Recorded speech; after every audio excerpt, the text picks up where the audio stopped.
Hey guys and girls, Nathan here. Just wanted to reach out for Tuesday night chats with Birchie. Um, Something a little bit different this evening. I have got us live streaming to Instagram.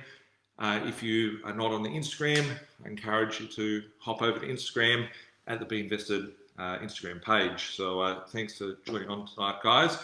Everyone on Facebook, I'll leave this stream a bit different this evening, and I'm going to focus on the Instagram. So if you're not on Instagram, hop over to the B.Invested Instagram page. So thanks for tuning in tonight, guys and girls, and having me as a part of your Tuesday night viewing at home.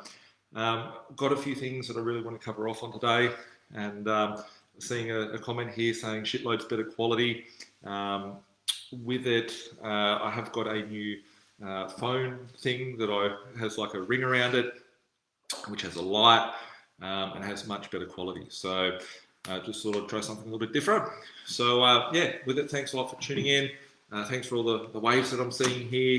And yeah, with it, any questions, flick them through and I will answer them for you a little bit later. Just as I get into this evening's Facebook Live, I've got a little story that I heard the other day, which is probably a good way to start the evening off. A story about a guy that was trying to I see all the questions coming through and comments, guys.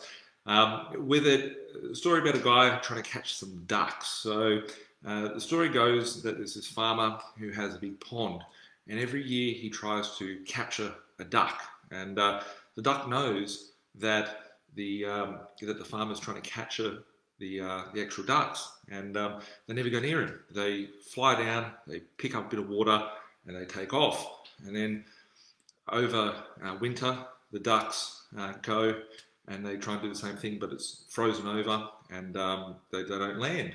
And the guy that's the farmer wants to have a nice duck for dinner, so he tries everything he can, and he gets a bit smarter. The ducks will not trust him.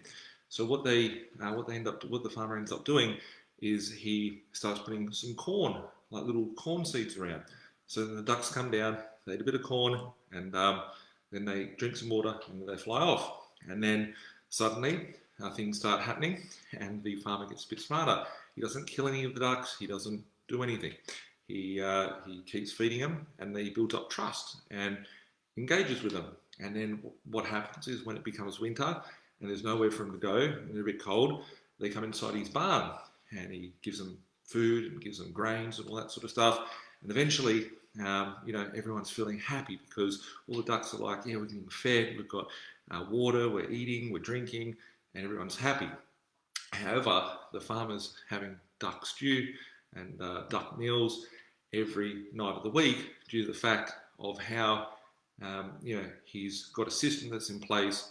The ducks feel like they're being fed, but really the farmer's eating the ducks. So if we look at the system that we have today in society, everyone feels like they're safe. They go and run to the government, they go and run the system, and eventually they're the ones that are getting cooked up and eaten. And if we look at the totalitarian fascist society that we're heading into in this time in life, we're the ducks. We're getting rounded up, social distancing.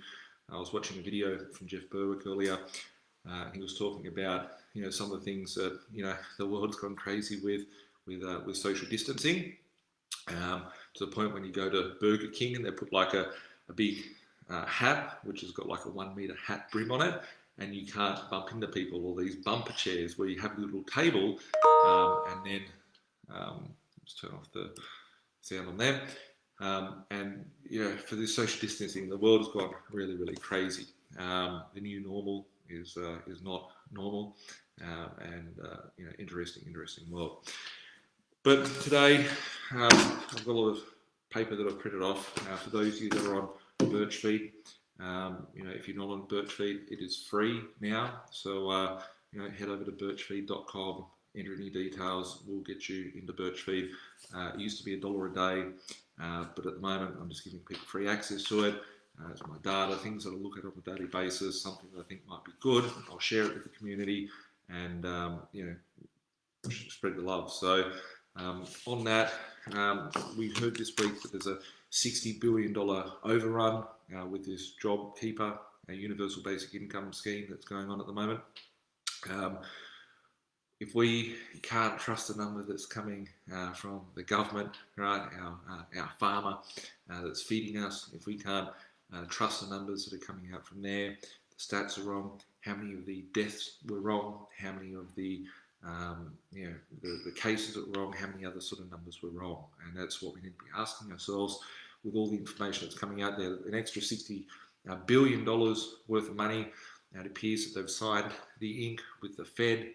The RBA, the bosses have got the sign-off, and now they've got to spend the extra $60 billion because it's been printed and put this currency out there for everyone to enjoy. So yeah, looking at some of the manipulation out there in the media, I had a couple of conversations last week with the media. A lot of people ask me, Nathan, I used to be on TV a lot, used to write articles a lot, why don't you go on there? One of the things that came across my desk last week was a story where one of the major news outlets wanted me to put forward people for an article, and the article was to be about, they wanted me to provide them with some of my investors and some of my clients to talk about how they are scared of the market and how much money they expect to lose from this market. And I'm seeing the total opposite from it. They didn't want to take my stories. They didn't want to hear about what's really happening out there because they have an agenda to push. And I just went, fuck it, like I'm not going to be held to put articles out there which are sort of fake. And if we can question what I'm seeing firsthand from the media, what else do we need to question when it comes to anything to do with this situation?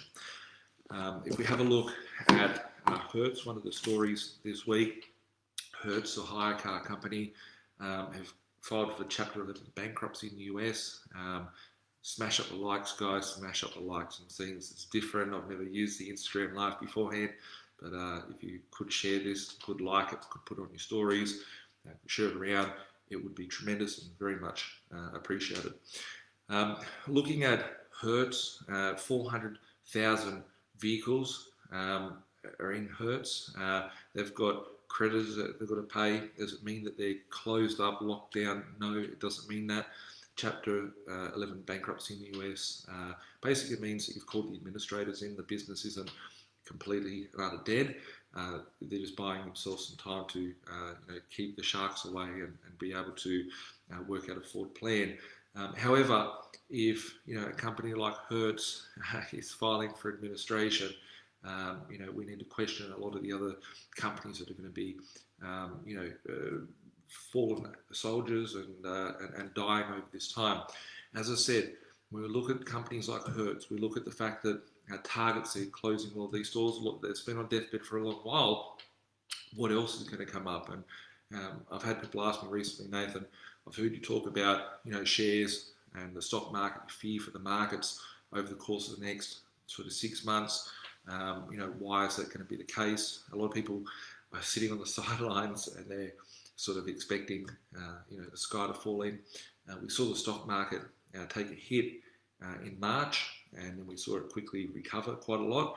That's due to manipulation of the currency that we use and quantitative easing and other sort of stimulus measures out there. Looking at companies like Hertz that are falling over at the moment, Hertz is just one of them. We're going to see a hell of a lot more of these happen as we enter into later parts of this year. So looking at some charts, this is the real data of what I look at. I'm going to start off with a bit of a funny one, right? This here is a chart. I'll show it to Instagram, show it to Facebook. This here is Microsoft on the NASDAQ. It is a 5-year chart. It is a 5-year chart. Look at one of our people say conspiracy theories or whatever about Bill Gates. This one's just for a bit of a laugh. This is Microsoft. Look at the growth that it's had. Look at the growth it's had just this year since this scamdemic had started.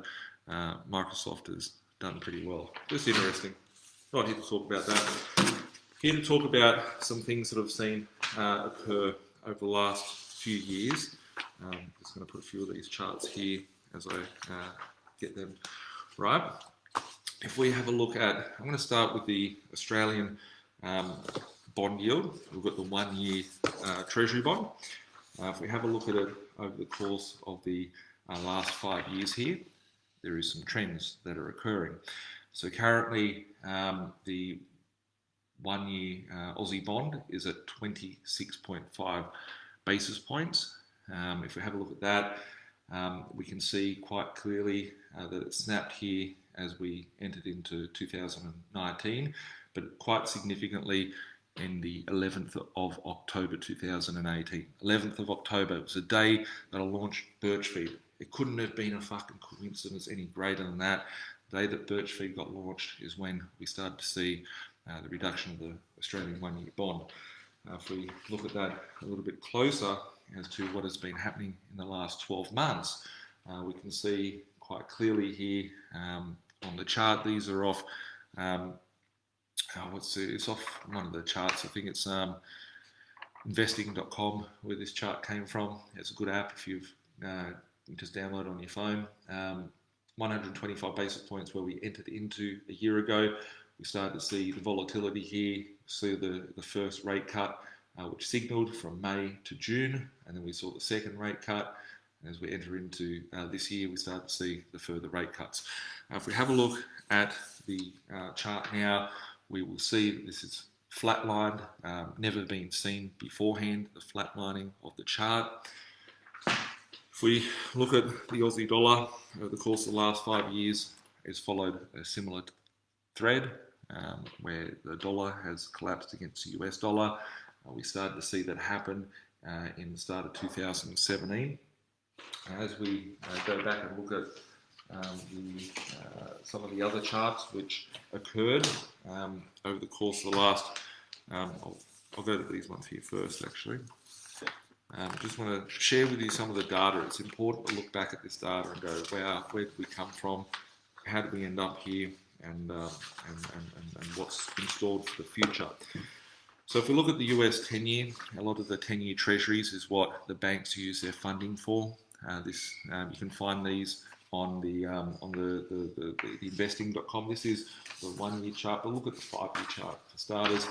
You can see here quite clearly that we hit up in 2018 to a very high point here, and since then we've been in a slow decline till we fell off a cliff here. This is the cost of funding. If we have a look at in 2019 last year, we saw 2018, when we started to see it decline here. There's some sort of trends that are forming. If we have a look at the last 12 months here, when we started to see in September, the markets had started to decline before the Fed started their repo operation. We'll see that more evidently in the 3-month bond yield here. And there's a thing that I called a death cross beforehand. This one here is very, very important to look at. You can see that's a 5-year chart when it comes to US 3-month, which in 2018 it peaked around that October point in time. Then it reached a point in the Christmas of 2018, 2019, and then it started falling dramatically as well. We've just seen it fall completely off a cliff, but this is the 3-month bond rate here. If we have a look at the last 1 year, you'll see very clearly when it fell off at the start of this year, which we can see here. And most importantly, just like any life support machine, look at that. That's just the 1 month, right? It's stuck, it's jammed in this range, right? And it's not going anywhere. It's going to be an interesting time, guys. Very interesting time. If we remember this trend that we saw occurring here in the 10-year charts, which I had beforehand, the 5-year, we will see the trends that had occurred at certain points. But I want to look at notably the Dow Jones.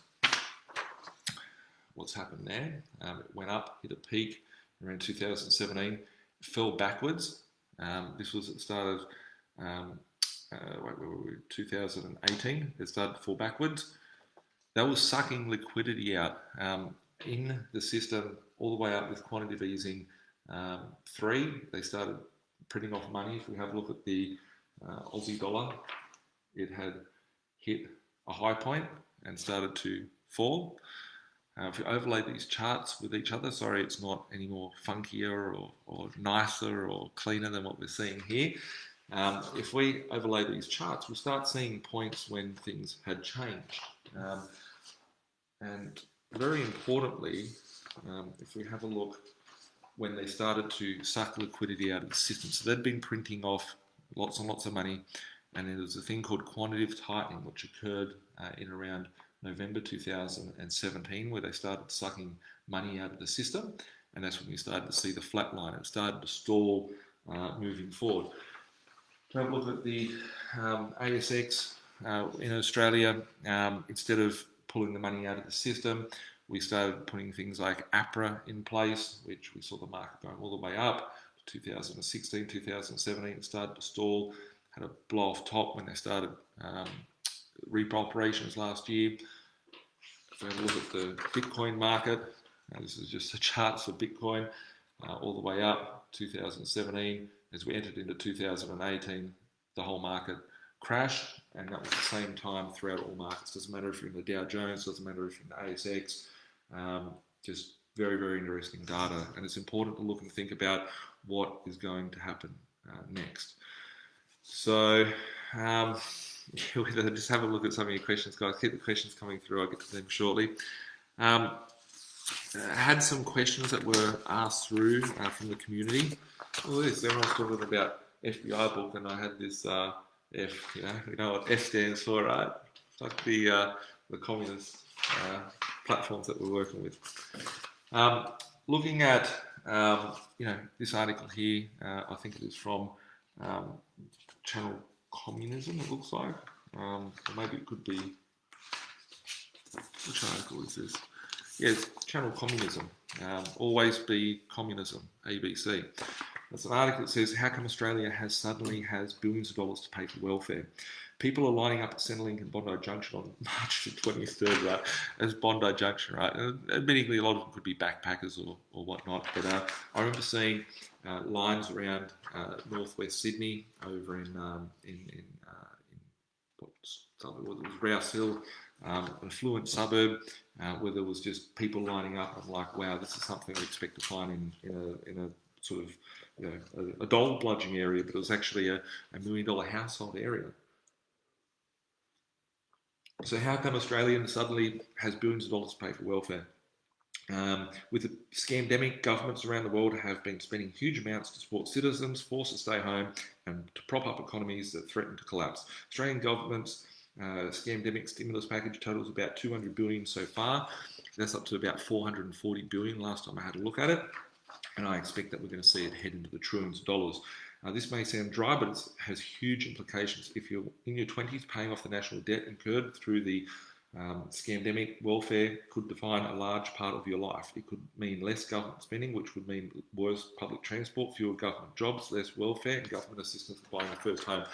Since this article has come out, a lot of things have changed. We've seen a lot of government infrastructure projects that have started to occur. We've started to see a lot of money being printed around the world. This is not going to stop here, guys. It's going to continue on. If you're thinking that it's going to stop magically in September, you've got other things to come. It's a very, very exciting times. It says here, do we even have to pay back the debt? The governments will have to pay back these bonds or debt at some point. Just remember that crucial line there. Do we need to pay back the debt? The government will have to pay back these bonds or debt at some point, but since the interest rate is so low right now, this money is essentially free. So all of you people that are thinking that we're going to see, the interest rates go up all of a sudden, and everything just return to it's not going to happen, right? And that's why we're here at a point which is going to be the death of our currency. So we don't need to print this. We can just print as much of it as we want. In order to pay it back, the interest rates went up from 0.25% to 0.5%. That means the cost of the debt is doubled. So yeah, it's not going to be the taxpayer. It's going to be the saver. It's going to be wiped out from this. And sorry, just looking at my other notes here of people.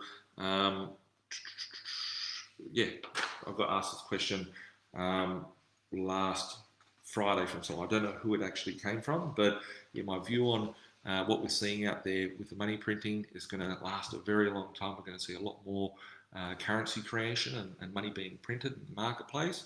Ultimately, it's going to end up in the cost of bottles of water more expensive. I found this Coca-Cola can here, not that I'm promoting any sort of Coca-Cola, but we all remember when these things used to cost 60 cents, 80 cents, buy them out of a vending machine cold. Now these things, are costing like $2, $1.50 in a box of 36 or whatever. So we're going to see more and more of that. What does it mean to the average person? People will feel like, oh, we've gotten through this perfectly fine. However, it's ultimately going to crumble with the demise of your purchasing power. It takes me on to another question that got asked through last week. Don't know who asked this question, but it says here, you were talking about precious metals for a while, and I wanted to ask your thoughts on Mike Maloney, his analysis of the fiat system and where we as a society currently stand. Good question, whoever asked that through.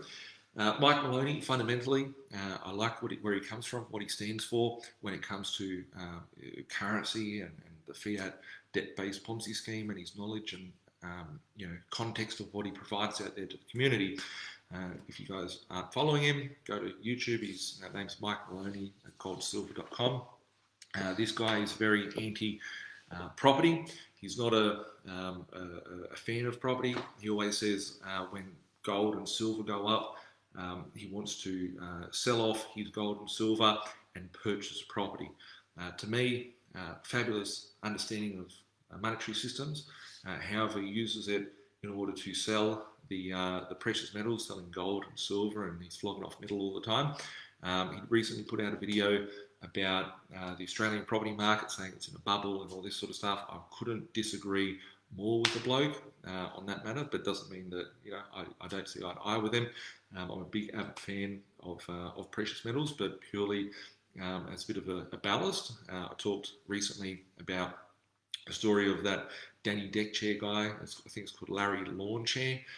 He used ballasts using basically this guy created an aircraft out of using a deck chair and had air balloons that took him in the air, and he strapped to himself water, like a couple of hundreds of litres of water, and the reason why he had that was a ballast to navigate through. If he went up too high, he could, or if he didn't go up high enough, he could drop them and go up higher and overtake a plane or whatever was coming his way.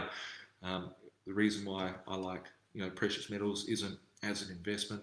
I invest in cryptocurrencies as well for very similar sort of reasons. I like these items as a ballast, not as an investment vehicle. They don't produce cash flow, they don't produce income. However, if our currency was to collapse compared to, say, a US dollar, it would mean that these things would rise in our local currency and be able to wipe out debt. I'm not buying cryptocurrency in order to score myself a Lambo. For those of you that don't know, went out and bought myself lots and lots of cars years ago, Bentleys and G-Wagons and all that sort of stuff, things that, could have spent money better, but at the time it sounded great. But looking at, needing to go buy some Bitcoin to get myself a Lambo isn't the thing that's on my agenda. I use cryptocurrency in order to balance myself through as a part of my holistic investment portfolio, be it with business, be it with property, be it with precious metals, cryptocurrencies, even shares when the time is right, which I don't own any paper assets at this point in time, no shares for me.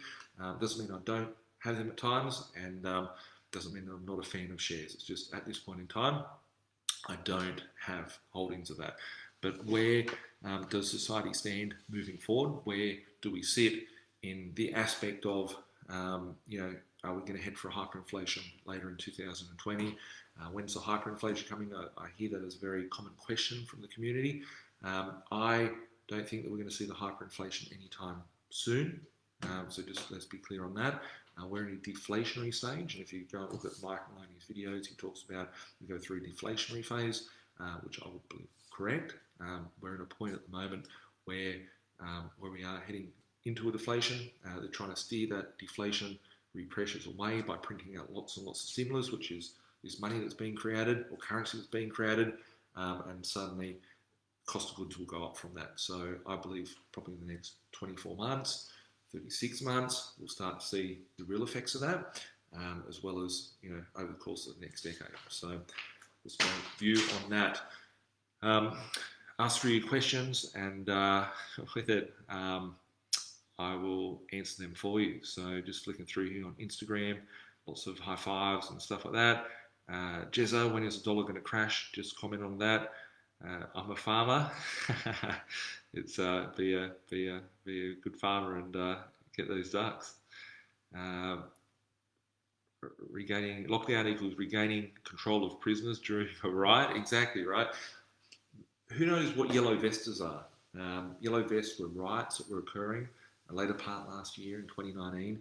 People sort of overtaking the governments and trying to cause havoc. And I think it was France. It was in Hong Kong. A lot of protesters destroying the cities. However, this disease that comes through, everyone suddenly disappeared. If we think about the disease, 100 people have died here in Australia, and there's no let's not care about the people that died. I don't know anyone that died. I don't know anyone that knows anyone that died from it. We live in this very, very small percentage. I'm sure that more people have died from suicide or died from car accidents when everyone's in lockdown. I'm sure that more people have probably died from eating ducks in lockdown than people have actually died from this alleged virus, which from my understanding, the hospitals get paid for diagnosing someone like an incentive. So if you get a stimulus package, so if your hospital diagnoses someone, you get $30,000 or $40,000 as an incentive to have a corona victim there. So lots of manipulation of those numbers. We've got here evidence that government has got numbers that are posted very, very wrong and inaccurate. And what can you really trust that's coming out from these official sources and these experts that are out there? Because so many people have their own agendas, whether it comes to investing and property and Bitcoin and all these different things that are coming out there. I spend a lot of time in media, and I know when I call bullshit, when I see bullshit, smells bullshit, is bullshit. And that's something that these stats and numbers are very, very interesting. So regaining control of the prisoners during a riot. Everyone is asking to be under house arrest, so it's just an interesting time. Paul, Birchfeed is vesting online right now. Thanks a lot for the feedback, guys. Almost at 1,000 subscribers, which has shot up massively recently. I haven't even sent an email out to my database yet to ask people to join up to it. It's more so to those of you that are in the community watching these live streams that are put out there. So yeah, if you aren't on Birchfeed, you don't need to be a tight ass. It doesn't even cost $1 now. It used to be $1 a day for Birchfeed. I've made it free for the time being. So if you want to get access to some of the data, the content, some of the things I watch, some of the things are very much out there. But I just question everything. It's not saying that any of the stuff that I post out there is true or factual. It's just that people obey without questioning the information that's being provided with them, and I think there's a war going on there with people, being subservient slaves. So yeah. But no Chromecast on here. Sorry about that. I've got some thumbs up and high fives and waves. Thanks, guys. Thanks for tuning in. Good for my Uber shares. If you have shares that is being totally manipulated at the moment, congratulations. Just be careful, just like those ducks, just like the ducks in the story beforehand. There will be a time where things come home to roost, and the farmer always gets his belly fed. So yeah, that's the situation. People are enjoying this. People are like, oh, we're going to have this.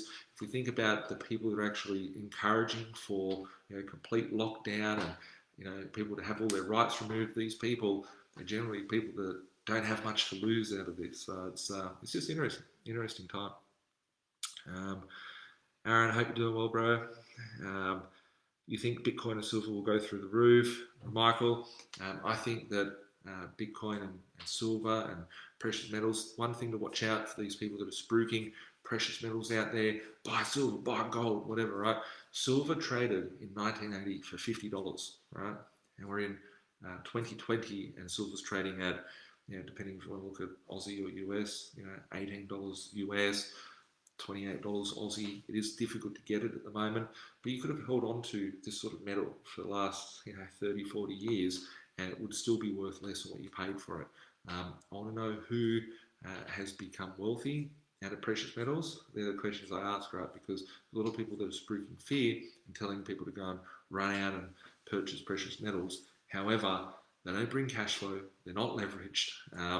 And they really do many things. So there is all the needs for it. I'm very big on precious metals, but at the same time, you've got to look at how it fits into your portfolio. If you are looking at position, going, should I buy shares? Should I buy property? Should I buy precious metals? Feel free to hit me up, send us a message, hit up my team, have a chat with myself, have a chat with my team. Happy to help out, give you feedback as to where I think you could navigate, where the opportunities are out there. For 15 grand, which is, let's say Bitcoin at the moment, I think it was like 13.8 or something I was looking at before, nearly 14 grand, 15 grand, let's just call it 14, 15 grand. Price point at the moment, I negotiated a unit today, or I'm negotiating on a unit, almost got it. They're at 20, I'm at 15 grand. You could buy a property for the same price as Bitcoin. So, is it the greatest thing in the world? I think it's great. I think there's a lot of potential there. I'm very, very heavily invested in the crypto space. But there is other options out there apart from just that. Christian, love your stuff, Nathan. Thanks for keeping it real. Appreciate the feedback. And we've got here the charts are reversed. Apologies for the charts being reversed. I am filming from my camera on flip, so I apologise about that. But if you go onto Birchfeed, those of you that are on Birchfeed, you will see the charts. I've posted all of the charts inside of Birchfeed. You can get access to it. Just go to birchfeed.com, enter your details, and my team will get you in there. Quick smart. Lisa, like my hair tonight. Thank you. I think it might be the new lighting that I've got here. Yeah, it's still going great. So I've got it. It's good. I've still got the hair, so that's great. Thanks, Lisa. Hope you're doing well. Corona scam, indeed, it is the biggest scam in humanity being pulled at the moment. Images reversed on Insta, all writing is backwards. Apologies about that. It's all in Birchfeed. Fon, I've got this fan, Fon. He's probably in Facebook at the moment, writing heaps of funny stuff. Some loser that sits at home in his mum's basement. You wouldn't be on Instagram because you need to have full accounts and whatnot. So I always find it fun, right? On YouTube, I've got all these faceless shills that write negative things on my videos and whatnot, and they're just haters in their mum's basement. But if we look at them, they don't have their name, they don't have to be accountable. They're probably broke and probably one of my tenants or something that are angry that they've got to pay rent still. But we won't go there. But ABC, Australian Bull Dust Company, or always be communist. That's what they always try to do. Great content, just an idea for the next Tuesday live on Zoom or MS Teams where you can screen share to show in detail where you're talking about articles. Keep up the great work. I do appreciate the feedback on that front. For those of you that are watching this evening, I am holding webinars upcoming. Make sure that you register. I will put the description in the bio. There'll be a link in the bio that you can get access to. So if you're watching this on Instagram, make sure you register to my upcoming webinar series. It's for free. There's a link on the Instagram bio. Click on that and go to the website and click on the upcoming webinar. For those of you that are on Facebook, there's a link in the description that you can click on to register for the webinar. So I may turn these catch-up sessions into webinars moving forward. So make sure that you register your interest there so you're alert as to when these things come up, because then I can share all the data and the stats and the charts and all that sort of stuff with all of you. Time to utilise cash reserves, exactly. Um, jump into property or wait a little while longer. It's a good question. I get asked that a lot. Should I be jumping into property? If you go and watch the mainstream media that are telling you to, lock yourself in the house and be scared of the boogeyman and step one, these things, right? Like they're saying that you've got to wear these hats or you've got to wear this table or whatever, right?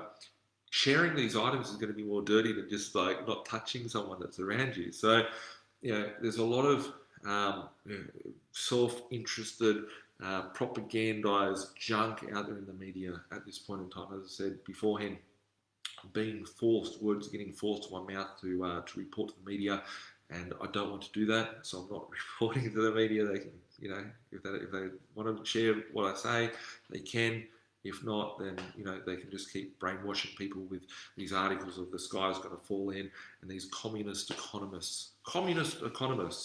We've got these actors, right? If you think about, I shared some videos the other day on Birchfeed about these. I forget who put the video out, but it was like all the presidents, the prime ministers of the world, they were saying the same news conferences. It was like they had a script and they were like all reading the same shit. And they're like, oh, we will be doing this and this is what will be happening. Everyone that thinks that the politicians and they always blame, always look, they're like, oh, this guy here, he did this wrong and whatever. He didn't do shit. He's just an actor in order to say stuff. So yeah, look, there's a lot of interesting news out there. For me personally, I'm continuously buying properties. I'm loving this market. There's a lot of activity out there. There's a lack of stock in the marketplace. So there's less people wanting to sell. There's more people buying. If you think about the markets that are out there, where do you have to turn to make a return? If someone wanted a cash flow return, they could be going to shares, right? Shares ain't paying any dividends at the moment. They could go into shares and buy it for some growth, but we all know someone that's just done their ass in the shares and continue to do so because it's a very heavily manipulated market, as we could see with these sort of charts here. That is not a normal chart, right? That is something that is being manipulated. A lot of people are turning to property as a flight to safety. This is what happened in the GFC. The same actors were out there that had different names. They had slightly different things. A lot of the actors are still there, promoting fear and doom and all that sort of stuff. 2 years ago, people used to ask me, Nathan, what are you on? Why are you being so negative and whatnot? I'm sure that there's those same people saying that I'm like a spruiker, but I haven't always been positive on property, and I haven't always been saying, yeah, it's the greatest time to buy in the world. I believe at this point in time there's a lot of good value out there. I just sent out some deals to some investors beforehand. There was a unit that I sent out for $145 that rents for $260 per week. The owner paid $180,000 for it 5 years ago. So, and that's in the capital city, and the capital city hasn't had a crash. It was just opportunities that had found their way through to the markets. And prices are starting to uptick. So we've had lower interest rates, higher rents, more people needing the blue collar bread and butter sort of properties. That's where I see the opportunity and the upside lifting into the market. So at my point, I believe that property is a good buy at this point in time, and time will tell. Adam, there's been more suicides than the Corona scam deaths in Australia, apparently. I talked about it when we first started getting locked into our houses, that would possibly see more suicides, would see more bashings, more domestic violence and stuff like that. Why? Why are we being trapped into this, right? Why are we being trapped? If I want to go out and get sick, I'll take that chance, right? I'm not going to go lick door handles and create bad things to happen to me. But where's the personal liberty and freedom gone? And that's the question that I always ask: Where's my freedom gone? And people are in this point in time where there is more things that are happening. Imagine how much more alcohol is getting consumed, and people getting depressed, and people being in fear. But when people are in a state of fear, it's an easier opportunity to be able to control at that point because they're looking to do stuff. So yeah, looking at it. is crazy. It's crazy if you ask me. Ashu, hey Nathan, have sent you a few questions. Thanks for sending those questions over. Not too sure where you sent them. If they're in the inbox here, I'll get through to them. If not, my team will get through to them. Or you can, flick them over or post them here and I'll answer them. Laura, are you still buying property on the Gold Coast? Need to have a drink. Yep. I was actually on the Gold Coast on the weekend. I was there for 2 hours. Drove up. I actually crossed the border. A lot of people were like, "You can't get into the Gold Coast." I'm like, "You fucking watch me. I'll get into the Gold Coast if I want." So I got across the border to the Gold Coast.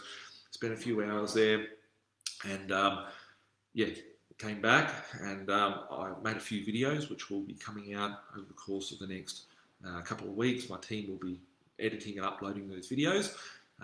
But yeah, I'm still purchasing on the Gold Coast. Some very good opportunities. The Gold Coast actually going through a boom at the moment, contrary to what a lot of people believe.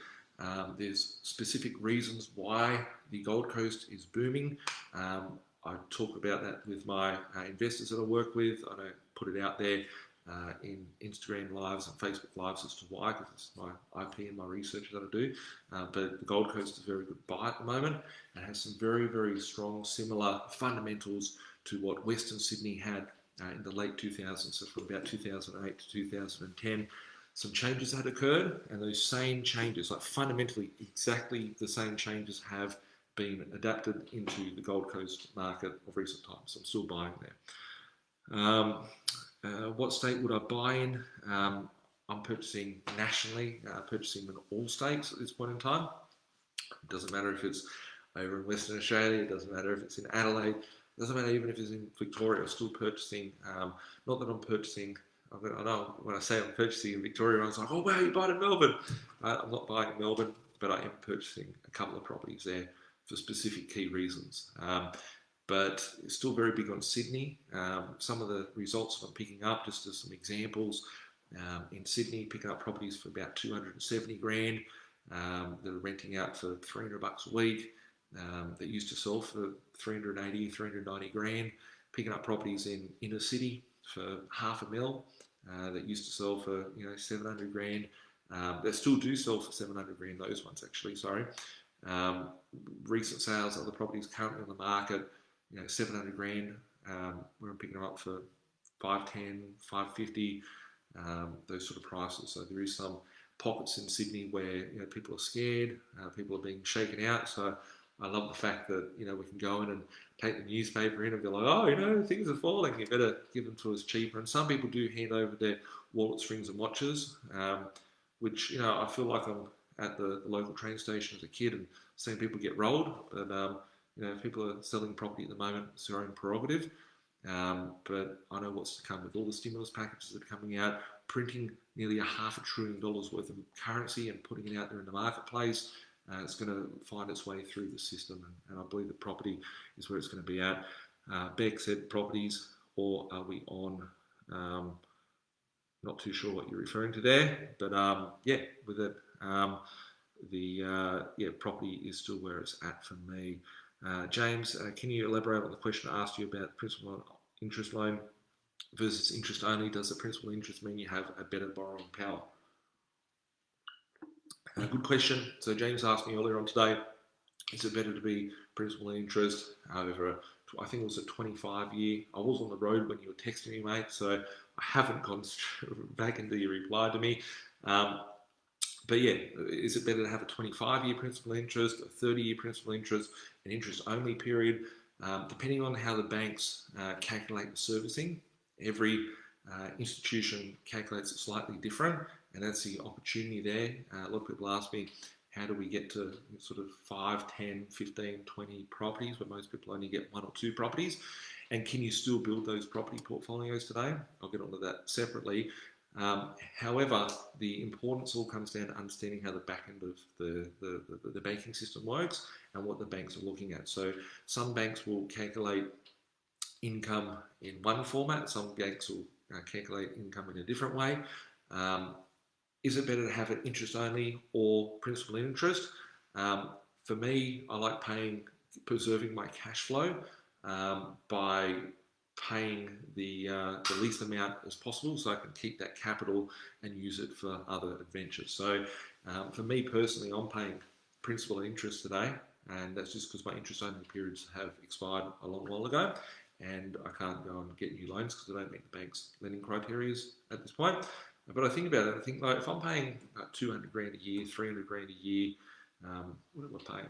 I think I'm paying maybe 300 grand a year worth of principal reduction across my portfolio. I'd prefer to keep that 300 grand, and I could even go buy a property or two cash because I've got access to that funding. But it's better for cash flow having that money coming into my pocket than going back to the banks to pay down capital repayment, especially at 2, 3, 4% interest rates. You can do a lot more than paying the bank back their money. If you have 10 properties and you're paying $50 a week extra in principal back, and you weren't to pay that back, then you'd have $50 a week times 10, $500 a week better cash flow, 25 grand a year. That could be a deposit for another property by not paying back that principal and retaining that in your pocket. Generally, if you're going to go purchase a property which is, so say it's 200 grand, you revalue at 250, you pull out 50 grand worth of equity, you're going to go back to the bank and try and beg the bank to get your money back out and pull that equity out. I always find it interesting and intriguing that people want to pay down their mortgage, but they want to go get their equity back out.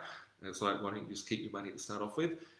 So for me, my personal viewpoint is I try and retain as much capital as I can and pay back as least as possible. As for the borrowing power, will it mean better borrowing power by paying off principal? I don't believe so. I don't understand. I didn't understand your text on that front. I didn't understand sort of where your broker's mindset was at on that front.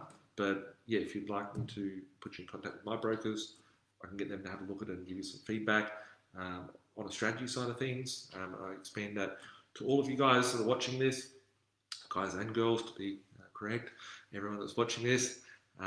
If you are building a portfolio, if you do own property, if you are looking at being able to make moves in this market, it all comes down to your ability to obtain finance. If you'd like to speak to one of my finance strategists, reach out to me. I've actually just employed the big gun in my finance company. So for those of you that are looking to structure yourself at this point in time, I have got some very, very special people that are working there, a very, very good team of experts that specialise in structuring finance for large property portfolios. People in 2020 can still get into double digits. I know of a few people this year that have entered into double-digit territory. I know people that have started with 0 properties at the start of 2020 and are up to 4 and 5 properties in their portfolio, and they're not people that have silver spoons or have like a very crazy position. As I said, these people didn't have property coming into this year and now have nice portfolios, so you can do that still.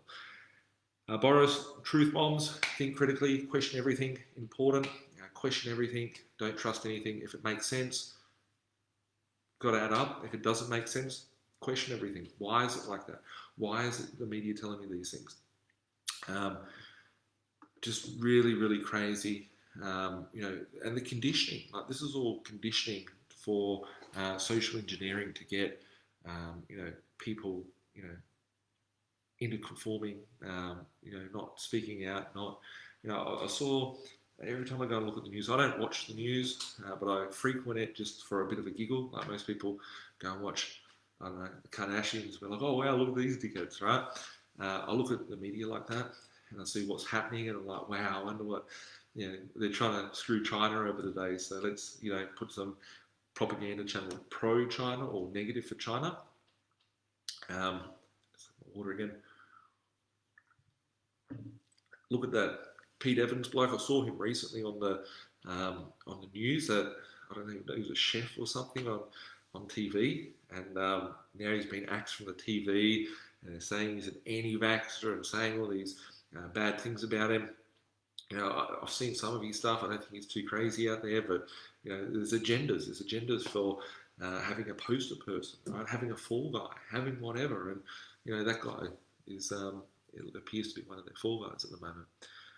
Um, Bex, most people saying complete lockdown is the way to go. Are retired and nothing to do for work. Exactly. A lot of retired people saying, let's go to lockdown. A lot of people that are jobless are saying, don't go to work, right? Well, what about the people that are working? What about the people that don't have jobs anymore? What about the people that, half the people that are on don't have a job, don't care. They've still got income coming through from job seeker and job keeper and all these sorts of things. However, you've got to question, what the agenda is, right? What the agenda? Whatever happened to Greta Thunberg, that girl that was very demented, and the one that goes, "You've stolen my childhood," which is another actor. It's a George Soros actor, which is put there, to be a puppet and be a post child for an agenda. Right? I've been the poster child for properties and for the media to use in whatever way they want. But just interesting to watch what the agendas are that are out there.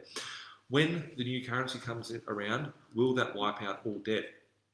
Debt becomes irrelevant with inflation. We're going to see higher and higher levels of inflation enter the system as we head into this next phase of the system. So my view, and the reason why I like what I'm seeing at this point in time, is that the more money they're printing, is that we're stuck at low interest rates. Low interest rates are here to stay. Cheap money is here to stay. We have not seen one rate rise for a decade. And what we will eventually see is if they start putting negative interest rates in, that means that you could be getting paid to have your debt. Some people out there will be like, oh, that's not going to happen, Nathan. Well, it has happened in a Danish bank. Go do research. 0.5 negative rate, 0.5% negative in a Danish bank. Came out in August 2019. If you borrowed $1 million, you get paid $5,000 a year to have that loan. So in that occasion, that's where the forgiveness will be. But I believe that inflation will crush savers, those that are scared, people that don't have access to debt, people that don't have assets that are going to be inflated away. It could be something as simple as, I don't have anything here, but the cost of goods, right, that go up. A pen, a spanner, a drill, anything that's being created, the cost of it rising into the future. The person that is holding on to cash will lose their purchasing power and the ability to actually obtain goods with the currency that they have. So I believe that this new cycle that we're going to head into, we're not going to see the currency be wiped off the face of the earth in the next 6 months or 12 months. We're not going to see the dollar die, and we're not going to see it turn into Bitcoin or some form of cryptocurrency. We're going to see a gradual death in the purchasing power of all fiat currencies. They've all died in history. There's been over 10,000 fiat currencies. The first one started in China in 1022 AD, died of a hyperinflation nearly 1,000 years ago, and there's been thousands of them since. Average is about 27 years that they last. On the 15th of August this year, it will be 49 years of the dollar in the current format, which died twice before entering into the current format that we have. So, yeah, just my views on that. Sophia, hey Nathan, do you do interest-only loans? If I have an interest and principal loan, can I change it? Good question. I covered that a little while ago in the video. I still have a few of my loans in interest-only. If I could service the banks and meet the criteria, just because I have so much debt when I purchased those properties and got those loan facilities, I could obtain the debt, but I can't go back and re-get that debt. So I've let them turn to principal and interest. Without giving financial advice, everyone's position is different. I personally prefer to have interest-only loans myself. If they go to principal and interest, you can change it. A lot of people can change it. If you'd like to send me an email, send me a DM, and I will get my team to have a look over your position and see what we can do to restructure your debt to make it, maximise and take advantage of the current situation. On the note of debt, the debt facility is very, very crucial for you to be able to enter through this phase and into the next. As it becomes harder to obtain debt, it will become harder to obtain debt for them to try and curb, rapid inflation. What will occur in that period of time is that we will see, the facilities that you're carrying, you may not be able to turn it into a new debt or roll it over. So the debt, as we head through this time, is important to have with the right lenders, have the right loan products, and to ensure that you're carrying the right vehicle, because you might want to do something in the future like a security swap. You might want to do something in the future like restructuring that debt, selling off a property, whatever the case may be, and you want to make sure that it's going to be the right debt vehicle to get you through the other side. I see people that have had all their loans totally and utterly screwed up due to the fact that they have structured it wrong, and they can't go back and change it now. So if you'd like, Sophia, or anyone else out there, reach out to me and I'll get my team to be in touch. Adam, the risk of using a 10% deposit compared to a 20%, want to get in the market but only have 35 grand. 35 grand, that's a 20% deposit on 150 grand property. Is it better to use a 10% or a 20% deposit? 10% deposits are okay. When I first started getting the property, I was using 5% deposits, and I thought it was the greatest thing ever. However, what occurred is that as I built that portfolio moving forward, it was much more difficult for me to refinance, extract equity, and obtain more debt. It depends on your situation, depends what you're trying to acquire. If it was a life or death between buying a property or waiting another 2 years when properties are worth a lot more money, I'd rather use a 10% deposit. But if possible, I'd prefer to use a 20% deposit. I did these 3 videos, which will come out in the next few days in Queensland on the weekend. And there were 3 properties which 3 different people had purchased, which were able to obtain equity very quickly after settlement on. And they were all probably about 99% of my debt books of loans that I manage for investors are all 80%. But the ability for them to be able to pull that equity out quickly was due to the fact that they were 20% deposits instead of 10% deposits. But if you'd like to send me a message and we can take it offline, I can have a look at your position personally and give you some feedback as to whether we can make something happen given your deposit and your current position, or whether you should wait and get the bigger deposit. So feel free to message me and ask me the question. Ashley, definitely going to be hitting you up. Look forward to chatting to you soon, Ash. Michael, cheers. I can see some laughing faces. I must have said something funny.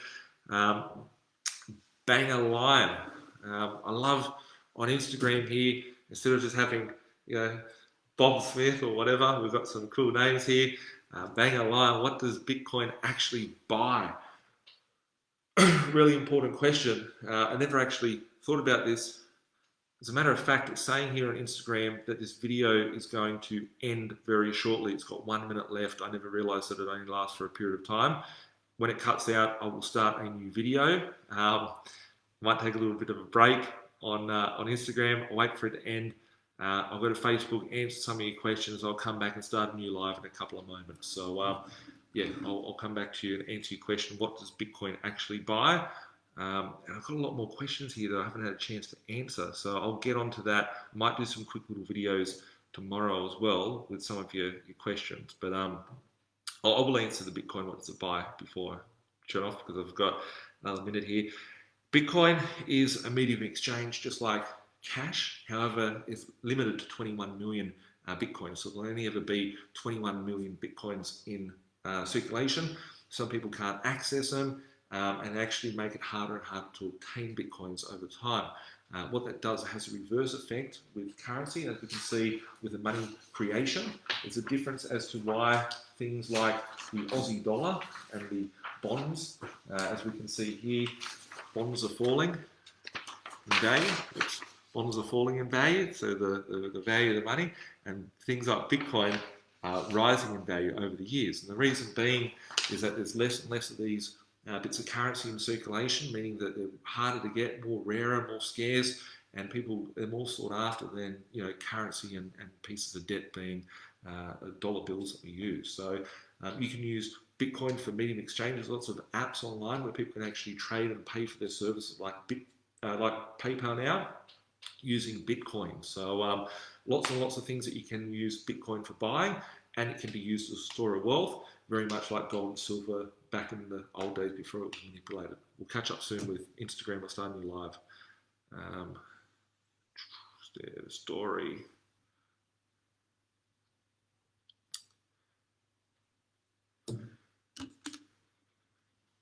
Getting back live on Instagram, guys. So I'm just going to take a little bit of time to check out some of the comments here on Facebook. Will the CCP take over Australia? Good question, Daniel. Will the Communist Party of China Party take over Australia? Very, very interesting comment that you make there. I've been sharing stuff for the last 12 months, 18 months about how China has been, trying to add stuff. Whoops, there's someone at my door, and I've got someone here, so I don't know who it is or what it is, but it's interesting. I don't know who's there, and don't get knocks at my door, but yeah, just I think someone's looking for the wrong address. But will the Chinese Communist Party take over Australia? They've been planting police cars. They've sent that ship to come around to Australia. Some very scary stuff there happening. I don't believe that that will be allowed to be taken over as Australia. I think that we'll see, a lot of, kickback from that. We lose our ties with the US. We're US's puppet, and we're trying to be taking if we look at what Australia is just a big resource, a big hole in the ground. People can pull their commodities out of the ground and be able to, use those commodities in their country. So we are sort of been America's bitch for all these years.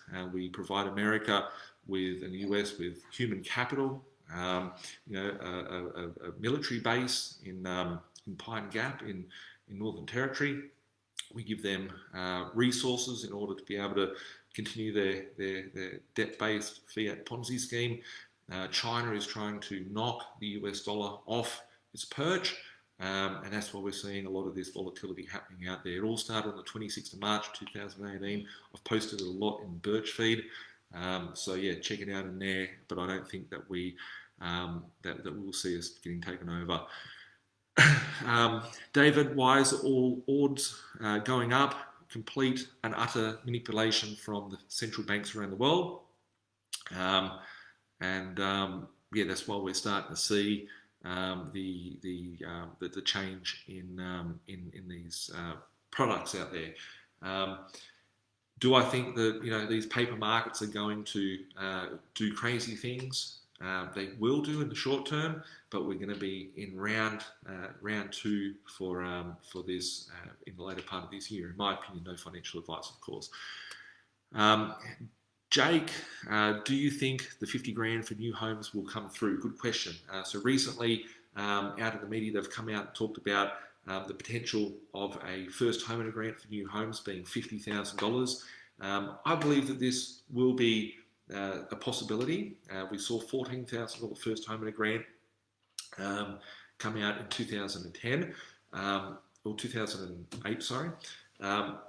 This would be tremendous. When people ask, will the property market collapse and will there be a lot of problems occur in the property market, I would love nothing more than for the property market to absolutely die, right? I'd love to see the prices fall. I'd lose a lot of net worth position, whatever, but I'd have the opportunity to go buy more assets on the cheap.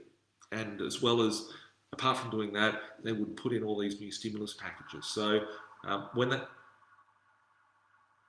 there's alarms going off, with the stimulus packages that they're going to put into the marketplace, that could be a very well possibility. What would that do and mean for the market? It would mean that the developers are like, wow, we can gouge more out of the market, that we can manipulate things a little bit more and be able to, get a part of that $50,000. So will it come through? I'd say 60-70% chance that it will. For those of you that were a part of a mentoring program 2 years ago, I talked about this a lot inside the mentoring program as one of the stimulus measures. All the things that we were talking about 2 years ago are now starting to occur. And the next part, if it comes to prediction, will be very, very exciting. So, yeah. Vic, a really informative birch feed. Cheers. I appreciate the feedback on birch feed. It's spent a lot of time trying to get that information out there for everyone. So, yeah. I appreciate the feedback. Tony, where do you think the Sydney and surrounds market will be in 6 months' time? Will prices dip as a part of the economy's recovery from the corona scam? I think that we're going to see the markets go up. I've said it before on the feed. However, yeah, I believe that we're going to see the markets head in a northerly direction due to the fact that we've got interest rates going down, we've got stimulus package going all around. We've got to keep. Basically, people have been using their house as a Fraser, to see your message there. I think we've got a 70% chance that we're going to see the 50,000 first home grant coming. We've seen this stimulus, like all this money being printed, right? Imagine, I was thinking about this today. I forget who I was talking to. I think I was talking to Zach. I was chatting to Zach, and I was saying to him, we've got like $130 billion worth of JobKeeper, right? Just take the $130 billion worth of JobKeeper and not the other 210,000 or $310 billion. There's $440 billion worth of currency creation that has happened over the course of the last 2 months. Now imagine if, for those of you that don't know how fractional reserve banking works, right? With fractional reserve banking, they, if you put down 10% deposit, they can then print out another 9 times more than that. So if you put in $100 in the bank, they can print off another $900 and have $1,000 that they can lend out. So you put in $100, they print another $900 on top, right? So imagine with this $400 billion that is being printed and stuck in the financial markets. Now imagine that money just floating around from bank account to bank account, because no, we can't use cash anymore, right? Everyone's being forced into this cashless society, right? The money's got to stay in the bank. So as long as it's in the bank, it's not yours. You're a slave to the banking system. That money is moved around from bank to bank. There can't be any bank runs. And suddenly the bank starts using fractional reserve banking on this, right? They've just printed nearly $500 billion worth of currency creation in the course of the last 2 months. Now imagine if they start, printing more money on top of that and using that as capital and liquidity for the banks and using that to write more loans on. That means that they could print out another $4 trillion worth of loans, right? Without looking at the numbers, I don't know the exact numbers of the Australian housing market.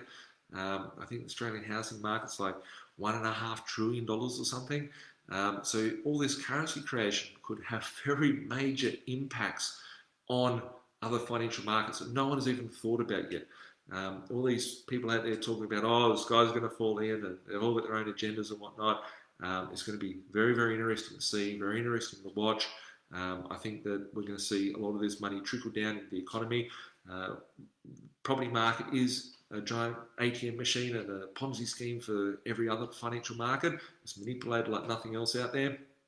And this currency will find itself a home. So,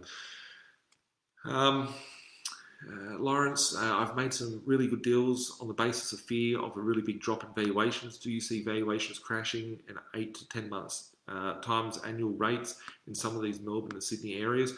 Annual rents. I don't see it happening. I don't see them falling. I think some of the high-end luxury sort of properties may, but they're going to print a whole pile of stimulus packages, as we were talking about beforehand, with the $50,000 being printed to help boost up that property market.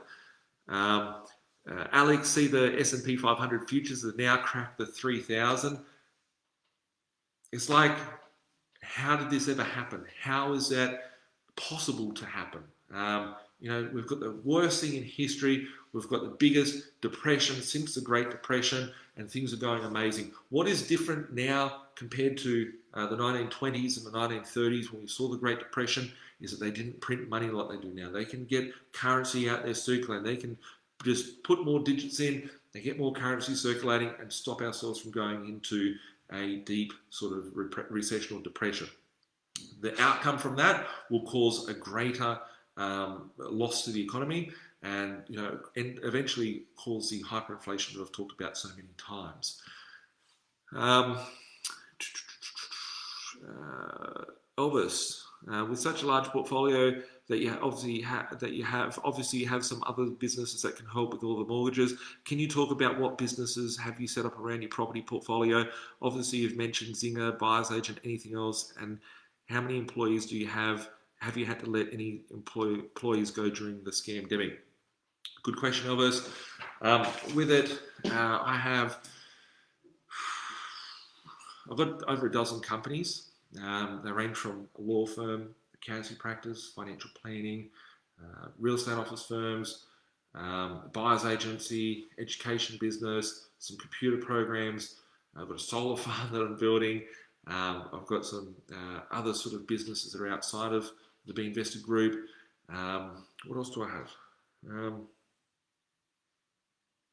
I know I've forgotten stuff. I've got lots of businesses. The staff that I employ, if we look at contractors and staff, I've got over 100. If we look at full-time staff, it's almost 100 that I've got. I've got 6 new employees starting on Monday in my head office. I'm employing another 5. I've recently had to buy new desks, right? So the new desks are slightly a bit shorter, and that's not due to the scamdemic, everyone's going to sit further away, but it's due to the fact that I need to fit more desks in my office because I'm going through a rapid period of growth at the moment. So for me, I turned 35 going back last week. I couldn't have asked for anything greater than this for my birthday because the opportunity that's out there. A lot of people are coming in saying, Nathan, I wish that I had have listened to you beforehand. I had have prepared myself beforehand. What can I do now? But a lot of my time is consumed in my businesses. So I often think about it. I think if I didn't have my businesses and I just focused on my property investing and what I could do with deals and whatnot, I could be far more wealthier. However, it's pretty boring and lonely there. So it's good that I've created a good balance in life with having a community of you guys so I can help and assist and be able to have fun chats like I'm having now, being able to share the things that I'm coming across on a day-to-day basis and the problems and the hurdles and the challenges, and having good solid people in my team to be able to share that journey with. So with it, I do have businesses. Some of them are affected naturally. I've had lack of productivity. I asked my finance guys today what happened last month. Why didn't we get revenue levels or where they should have been? You guys were working. Where's all the numbers? And I was told that due to this crap that's going on, all of the banks, all the back end of the banks, working from India, Bangalore in India, Manila in the Philippines, and there's massive turnaround time. So all the settlements have been delayed, and the whole lending machine's been creased up like a hose that's got all bends and kinks in it. So there's lots of things that we get affected in. I've just got small balls in the air. Most people are juggling balls or whatever. Fortunate enough for me, I'm juggling lots of different things. Some of them are plates, some of them are chainsaws, and I'm good at juggling and making things happen. But I think what's important at this period of time is that we shouldn't take for granted that you go to work and waste your time on a job, right? There's people that are like, oh, my job is the best thing ever, or it's the worst thing ever, or I hate it, or whatever. But what are you doing to get yourself so you don't need it, right? Like some people with one revenue stream, right? If you don't have it, you don't control that. Do you have two revenue streams, 3, 4, 5? As I was saying beforehand, business is one part of what I do, but I've also got other investments. I've got other projects that I work on, different things that, I've always got a ballast of something. So it's important that you look at your position holistically, whether it be property. There's a reason why my business is called B.Invested. There's a reason why it's not called Birchie's Property Group or whatever. It's because I built my position during times like now. I love times like now, and I'm invested into many different areas, many different sort of positions, and the opportunities out there, need to be treated as much as well. So Blaise, Nathan, bro, what are your predictions for Brisbane in 2021 for residential real estate? Confusing data flying around. Will you be investing in Brisbane now or in 2021? Thanks for the info as usual. Negotiating on 200 acres just outside of Brisbane at the moment. Now, I'm invested in Brisbane. I've got maybe 40 properties in Brisbane that I own personally myself. I buy a lot of stuff up there. I see good potential. It's a very, very affordable city. If we look at the cost of ownership, if you can pick up a property for 150 grand in Brisbane, 150 grand, 80% loan at $120,000 loan at a 3% interest rate, that's $3,600 per year, or it's about $65 a week in mortgage repayments. Very, very cheap. If we look at the average sort of prices, you can be within sort of. I picked up a unit last week that was like 7 kilometres from Brisbane CBD for $210,000 rent for about $280, $300 a week. Opportunities and the cost of affordability is very cheap. So I think that Brisbane's got very strong fundamentals. It's on the east coast, cheapest place on the east coast, and a lot of people are relocating, especially.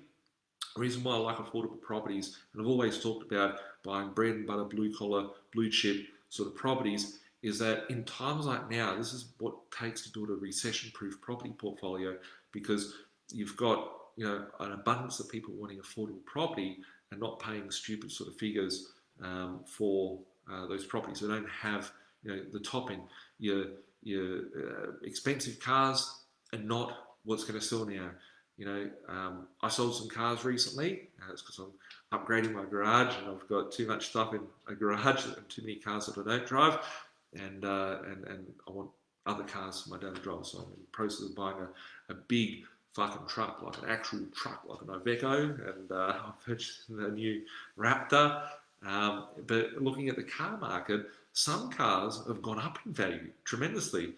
But some have gone down, and some of the cars that have gone up have been, and the base that's there in the market is the bread and butter sort of stuff. So, yeah, just looking at the Brisbane market, I think there's lots of potential there over the course of the next 12, 24, 36 months, even the next 10 years. So, I always fear that I need to keep my assets able to pay 20% interest per year if I borrow against them.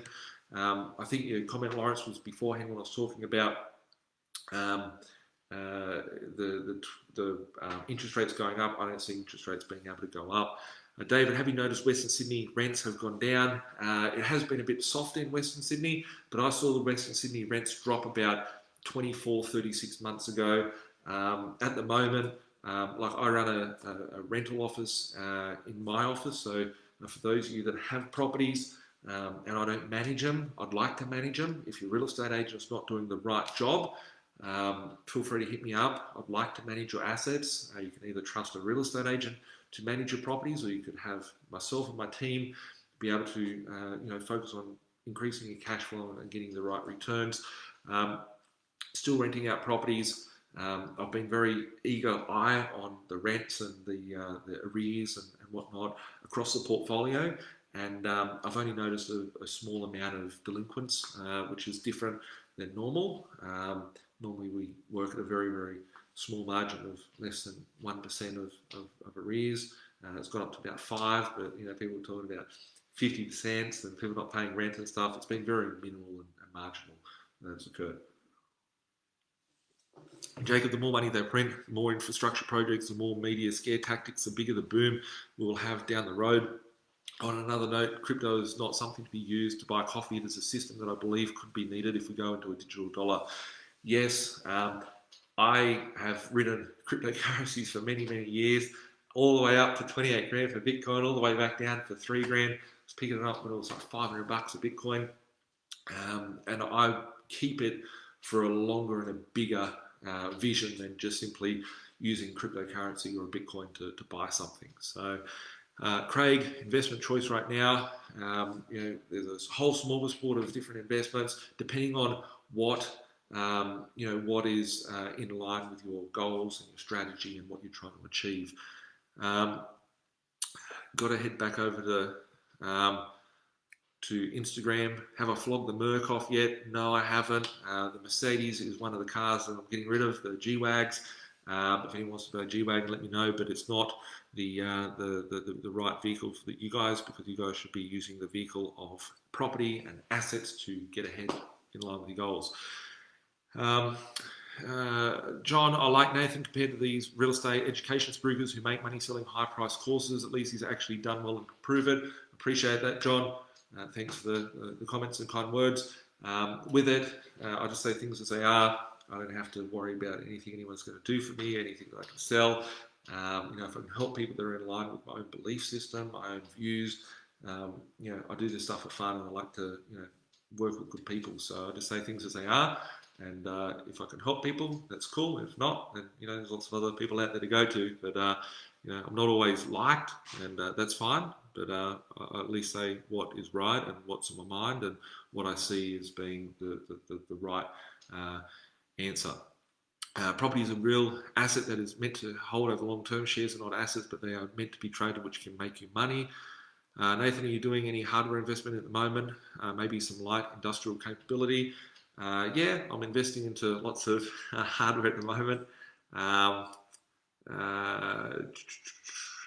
What I read about in a book 20 years ago about the bottom quarter of the market holds true today. That is correct. Have you considered the impacts of lockdown? Wasn't enforced? Good question. I haven't looked at that. Probably you might have 120 people that died rather than 100 people that died. So, there's countries around the world that the stats tell a different story. Looking at, what's going on around the world, every year there's something, whether it's Ebola, SARS, swine flu, a meteorite. So it's, there's a lot of different things. I've got lots of comments here to read, guys. Jacob, I only have a small amount owing on a mortgage. I'm confused if I should talk to a broker, accountant, or a planner to help me crunch numbers and plan any potential investments. Jane, thanks for the question or comment. If you'd like, send my team a message on this, or send an email to admin@binvested.com.au. I'll get my team to overlook your position. I'll have a look at your position as well if you want me to, and give you some feedback and pointers as to what options there are out there. I'm booked out for months in advance at the moment, but I do have the experts out there that know how to navigate through these markets, and to build a property portfolio of 10 plus properties to navigate through these times. It takes good people and great knowledge and good resources. So it's important to have the right team around you at this point in time as well. What have we got here? Lots of other questions. I accept Bitcoin on my website. A lot of people accepting Bitcoin out there. I'll take Bitcoin if someone wants to pay me in Bitcoin. I put my money where my mouth is. I'll take Bitcoin instead of cash. Lawrence, Nathan, I've had a lot of success getting people into lower price points, 30 to 60k properties in regional areas, fixing them and selling for 90 to 130. That can generate a deposit for a capital city property. Correct. You can buy properties in capital cities for 120, 130 grand. I've got one today that I just sent out to someone at $115,000 in a capital city, for a good unit. So there is, CCP at the door. No CCP. I think they're at the wrong address. So where I'm filming this at the moment. So if interest rates remain super low, yet access to debt and credit is tightened due to the bank's fear of inflation, what happens to property? Good question. Some properties will rise because people are forced into cheaper accommodation. So having the bottom end of the market is the best place, right? Especially in a market like now, bread and butter property. Luxury properties in this market is not something to speculate on. There is times when to speculate into more higher end sort of properties, but in a market like now, bread and butter, fundamental type of properties are what is important, very important. Time for the weekly seminar. Cheers for the content. Appreciate that. Ash, hope you're doing well, bro. Rob, hey Nathan, I'm starting a new business online. I only work in casual jobs while my partner is still working, earning 70, 80k. How are the banks treating lending for businesses? Depending on your position, depending on, lots of moving parts there. If you'd like, flick me a message and I'll get my finance guys to have a look at your position and see if we can help you. Now, gonna have some water. Luke, what's the chances of 50k stimulus package would be applied to investors? Very good chance. As I said beforehand, about a 70% chance. Kevin, random knock at the door, noises outside your house, bro. Government going to have you missing and tell them the truth. Watch your back, man. Look, I think that I'm probably on the borderline of the spectrum of all different areas of life, but people, I'm not going to, maybe the Clintons will come knocking at my door or something, but I don't think I've gone that far for that need. So, but a lot of people probably rub the wrong way. Have you seen the new NWO website? I haven't looked at the new NWO website. I'm going to have a look at that shortly. Jamin, if you have 50k in offset and 5 million in property portfolio, how much should one invest in the crypto? And any favorite crypto? Of course, generic advice and not financial advice. I never give financial advice. I'm just a crazy guy on social media that talks random stuff.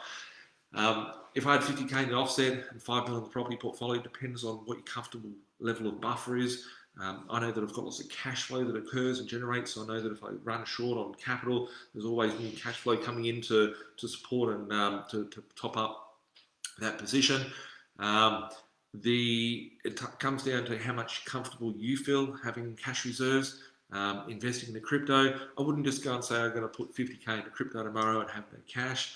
I think it's important to only invest what you could afford to lose, and get yourself familiar with having certain sort of cryptos that you buy.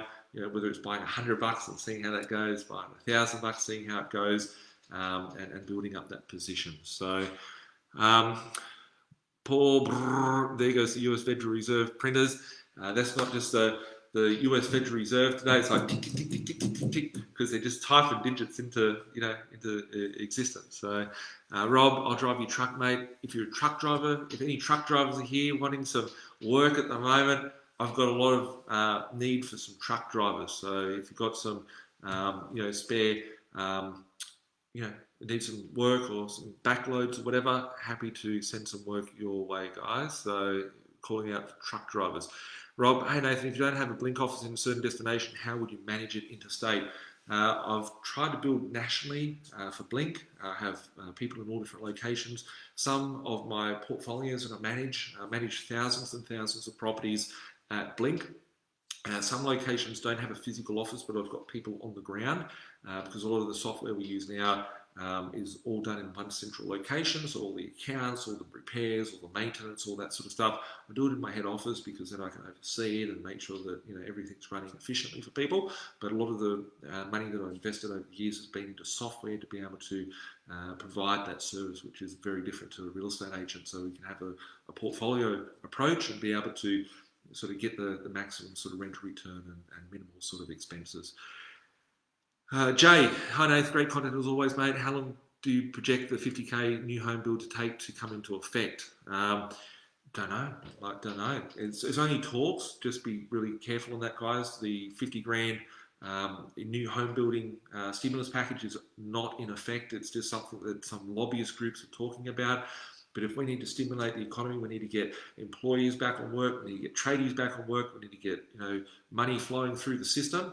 That could come in the format of stimulating the property market. Therefore, there's extra money creating jobs for tradies, electricians, carpenters, plumbers, all that sort of stuff. That could be one of the things they're going to pull out to do so. Hi Nathan, I've sent Steve Keen a new pair of Nike shoes for his next walk. He loves them. Good point, Luke. There's a guy, Steve Keen, one of those professors, experts, shills that are talking about stuff, who last time sold his property in the middle of the GFC. Said that property prices are not going to go up, they're going to collapse by 40%. If they didn't collapse by 40%, he would walk from somewhere like Sydney to Canberra or something. And this guy sold off his property, fabulous expert, didn't factor in the printing, the stimulus packages that occurred back in the late 2000s, and probably missed out on the largest property boom in the history of the country. So just be careful where you get the advice from, guys. So I'm just going back to Instagram. Reese, Bob, I miss you, Nathan. I don't know who this is, but I miss you too. Thanks for joining in. What do we got here? Ashu, hey Nathan, I'm 17 and have some capital to invest. Any suggestions on where and how to start? and how much money is needed to start building a portfolio and how to grow from there. Shu, really cool, man, really cool. The being 17, wanting to be investing and getting the property and whatnot, it's really humbling to hear that that you're excited, and the content that I put out can be of a motivation to you. So with your position, just keep saving along. Hustle, like you could be setting up an online business. I didn't have the opportunity back in the day to do an online business. Hustle, keep creating cash flow. Use that cash flow to purchase assets. Probably too young to sign a contract and purchase your first property yet, but you've got a birthday coming around the corner in the next 12 months, so get yourself in a position to be able to purchase property. You could be picking up shares when the market collapses. You could be picking up cryptocurrencies, purchasing other sort of assets, educating yourself. You're doing the right thing. With it, really cool. Keep at it. Your mates might tell you, let's go party, let's go pick up chicks, let's go do whatever. And it may be, oh, I wish I could travel, or everybody probably wishes they could travel at the moment, but could go on a Kentucky tour, could be hustling 2 jobs, right? The difference between taking action now, you're setting yourself up by the time you're 30, you'll be retired. Most of your mates at 30 will be setting themselves up for the next 40 years of, having to work and hustle and pay back the mistakes of the youth. So congratulations. Mark, hey buddy, do you invest in the commercial property? I do invest in the commercial property. When I buy properties, I like residential as my prime foundation portfolio. Commercial property in my position, probably 50% is strata type of properties, so townhouses, units, villas, whatnot. About 25% would be houses, being just normal residential houses. About 25% would be shops, motels, land banking, agricultural sort of properties. But those things really come later. Some of those things have been a big cash flow drain. You could have a property vacant for 10 years. It happens out there. I bought one of my favourite properties, actually is my favourite property. It was vacant for 12 years before I bought it. I bought it, had it vacant for a year, and rented it out on a 20-year lease at $100,000 a year. And it gives me about a 25% return per annum, and the property's worth about 4 times, 5 times what I paid for it. So there can be benefits from commercial property, but there's a reason why the banks only give you a loan at 60%. It's because there's a lot more risk associated with that. So I only look at commercial properties for people when they've got the foundation property portfolio set up. But if you would like some help on that front, feel free to hit up the inbox here. Send us an email at admin@binvested.com.au. Happy to help out on that front. Jason, hey Nathan. Hey Jason, hope you're doing well. Nathan looks about CCP and the knock at the door. I didn't realise that when I talked about the Communist Party that we had a knock there. Ashu, I would really love to be mentored by you. Is there any way I can talk? I'm 17. I'm talking now, but if you'd like to send over a message, I'll try and get back to people as much as I can. I'm only one person. I do have a fabulous team behind me of 100 odd people in the B.Invested group of companies, which are here to help you as well. So reach out. Happy to help however we can in whatever capacity. So. What else we got? Birch, you don't see the fence, Fraser. Hopefully you're doing well, bro. Sounds like your long settlement process. Ha ha ha. By now it's settled in 2 years when it's got up by 39 to 59%. For those of you that don't know, I do purchase properties that are on long settlements, delayed settlements, all different ways to be able to navigate properties into a new market and purchase. Even if I can't buy something on the day, I'll find a way to make it happen. So. Another question about the $50,000 home owner grant. It's actually not a first homeowner grant, I don't believe. It's just whoever's buying a new property. Very, very raw, very sort of new concept. Interesting times. Covered that a few times. How the price of your thongs been affected during the scamdemic? I haven't bought thongs for the last couple of months, but I do need a few pairs of them, so I will be buying some soon. I don't think the price has risen yet, but in the future they may do. So it's hard to get a size 13-foot shoe or thong. So yeah, my feet, a lot of people think that I'm actually short or whatnot. My hands are massive, and I'm 6'4", and my feet are large. It's very difficult to get size 13 shoes. Adam, hey, do you think property? How do you think of property in Tasmania? I'm not a big fan of buying in Tasmania. It's had a lot of growth over the course of the last few years. A lot of people spruiking it up. I like my property attached to the mainland. I don't own in Tasmania. Not saying it's bad. Just saying it's not my cup of tea. I can buy much better value in and undervalued properties in and around the mainland. So that's why I stick to the mainland. Um, True, diversify, exactly. Have a good portfolio, have a good strategy. If you need help with formulating the strategy, reach out to myself and my team, here to help everyone that we can. Wakefield, racetrack. Steve, but for fractional reserve banking to work, the banks would need to loan those funds, yes. So what does that mean for lending for property investing? Is bound to get easier, is that right? Lending for property investing, I believe in the medium term we will see it become a lot more easier to obtain funds. One thing that I noticed back in the GFC is that some banks, some people saying, oh, things are so hard nowadays. Let me say, when I built my portfolio from the ground up, it wasn't easy, right? I come across a lot of adversity over the years. I remember once I had like $500,000, $1 million, whatever it was, worth of equity in my properties, and I couldn't obtain it. It was like accessible equity because my bank would only do a $10,000 cash out policy, and they wouldn't lend me any more money on top of that. So, and they wanted to cross all my properties. So I had to refinance and take it on the lender. But back in the GFC, you could only get a $10,000 cash out policy. And now it's much more different than that. So I believe what we're seeing at the moment could be around for another 12, 24 months. There are some easing in some of the banks. I have noticed valuations being very, very strong recently. Some very tremendous results have been pulling out on the valuation front. My team at Zinger Finance have just been pulling equity for everyone, right? Refinance for you.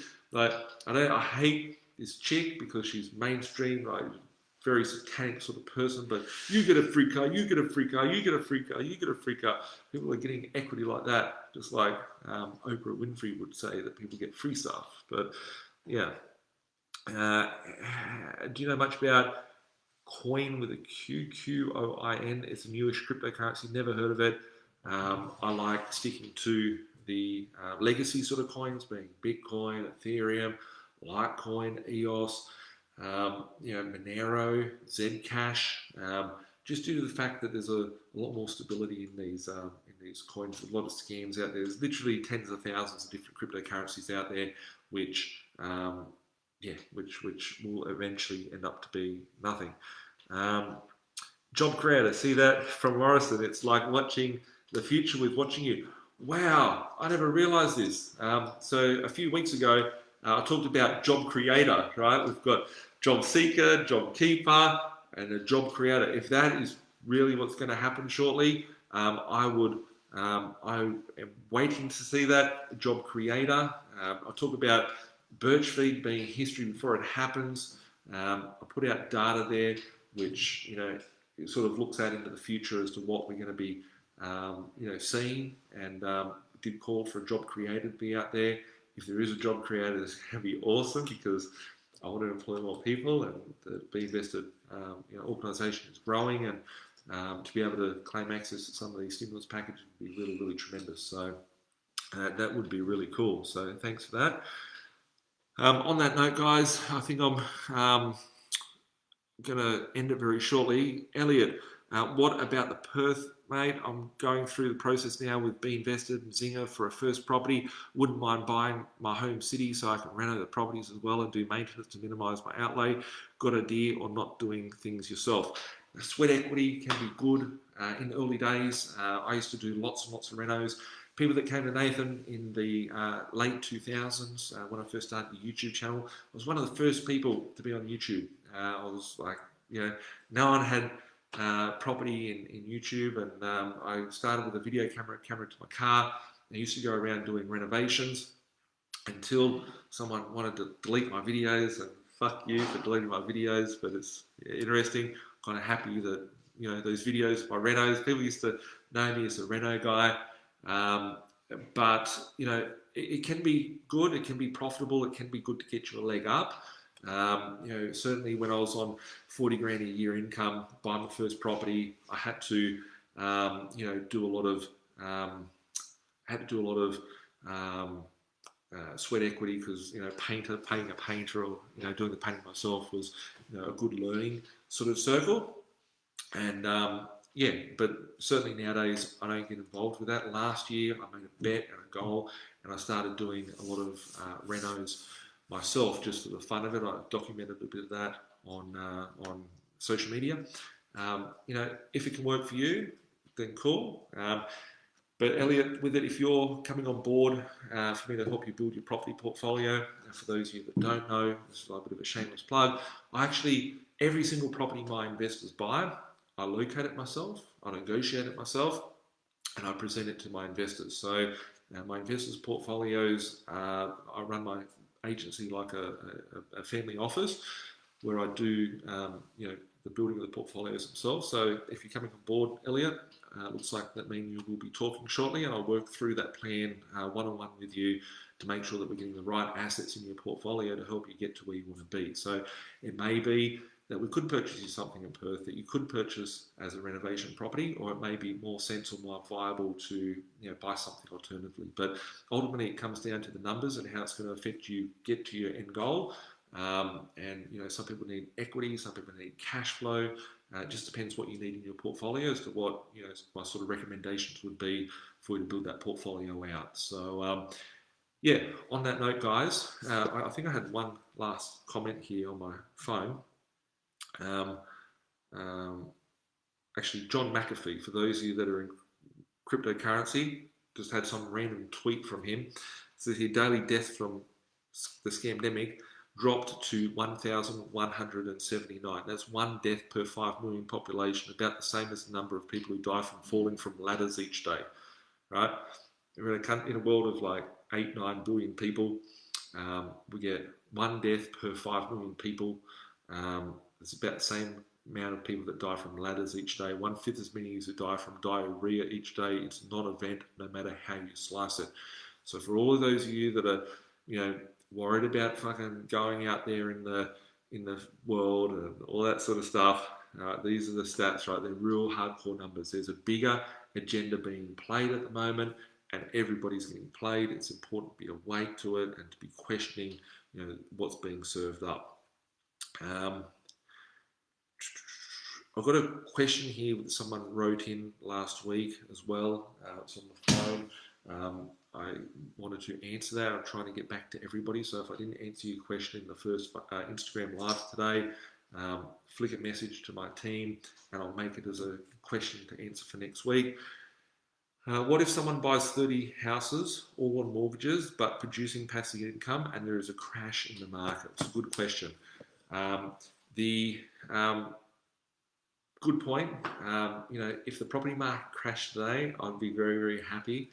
If the market goes up, I'll be very happy. The reason being, if the market goes up, I'm going to have a lot more, my net worth position is going to grow, and my assets are going to grow, and it gives me more options in life on what I can do. The more options I've got, the greater. If the market was to crash, well, my properties are producing cash flow because I've got strong cash flow on my properties. I bought the properties below market value, so there's already profit there, so I'm not really losing much, and there's still upside for capital growth. A crash would only be short term if there was a crash, but they won't allow the crash because we're in a debt-based fiat monetary system, which is a Ponzi scheme, and deflation is bad for the economy that we have, right? Deflation is really bad for the monetary system that we have, and we need to keep printing money, and we need inflation to occur for this to be sustainable. So that's where the checkmate position is. So they're going to do whatever they can to keep this flowing along. But yeah, if the market did crash, it's an opportunity to pick up stuff on the cheap. When silver crashed, I bought more silver. When the stock market crashed, I didn't pick up much. I didn't pick up anything actually, but I do plan on picking up more shares, or picking up shares later on this year when the market fully turns to shit. Same thing with properties, right? If the properties need to be positive cash flow, income producing, the bigger question is, what would happen if interest rates rose? What would happen if rents didn't rise? What would happen if property prices didn't rise? But it's important to do your research prior, right? We understand how the currency works, we know how our monetary system works, and then we can act accordingly. If we're looking at the market just looking at fundamentally properties, it's not going to tell the true accurate picture as it would be looking at the whole financial markets, looking at all of these charts and data that are shared, the stuff that I put in the Birch feed. Like, it's important to see what's happening out there so you can make a clear and educated decision. But it would be interesting. Like, I've been through markets which have seen a decline. I've had hundreds of properties, which I still own over 200 properties and still collecting properties as of this point in time. But I have taken through properties through a market cycle which went in a negative position. I got asked, why wouldn't I sell for my properties when the market did decline by 10, 15% going back 2 years ago? And my point to everyone at the time was the entry and exit cost of the property was too expensive.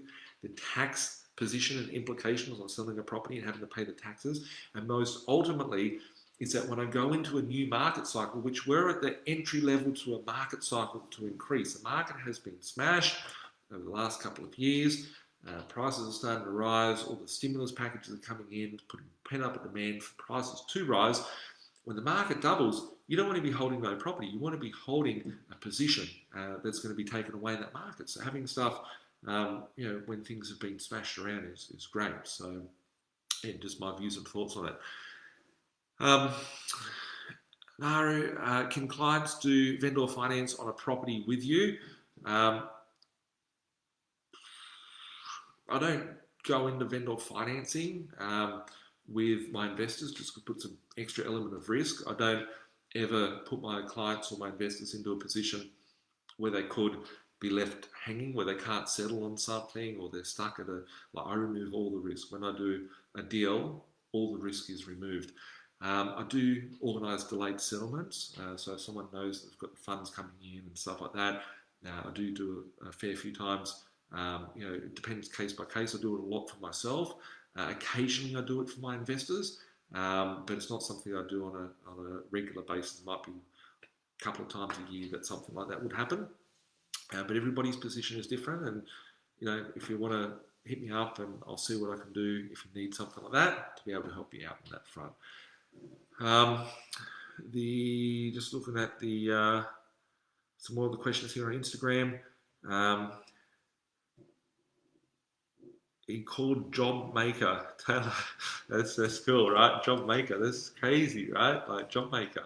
I'm going to look this up now and post some stuff in the Birch feed about it, because that's really exciting to hear that, because I want to get more staff and I want to employ and grow the economy, and I expect to be rewarded on that front. So that's really cool. Mark, hey buddy, do you invest in the commercial property? I talked about that just a little while ago. You asked a question beforehand, I think. But I covered that off for you. So on that note, guys, I realise it's 10 o'clock at night. You guys have joined me for 2 hours this evening. I appreciate you watching and being a part of the community. If there's anything I can help you out with, hit up my team, be in touch, be able to help you out on that front. If you need help with financing, I can help you out. If you need help with structuring, I can help you out. If you need help on acquiring assets, I can help you out. If you need help on planning and building a strategy, I can help you out. So if you could give me one little thing that would be of appreciation from you guys to me, that would be if you could smash the like button, share this around with your friends and family, tag them in it, share it as much as you can, because social media wants to sort of censor and control what comes out of my mouth to you guys. So the bigger the audience we can get, the more people we can impact in a positive manner and be able to make cool things happen. So thanks for watching, guys. We'll catch up soon. If you're not on Birch Feed, make sure that you go to birchfeed.com and get as a part of that. And as Matt said here, see you next Tuesday. Bye for now.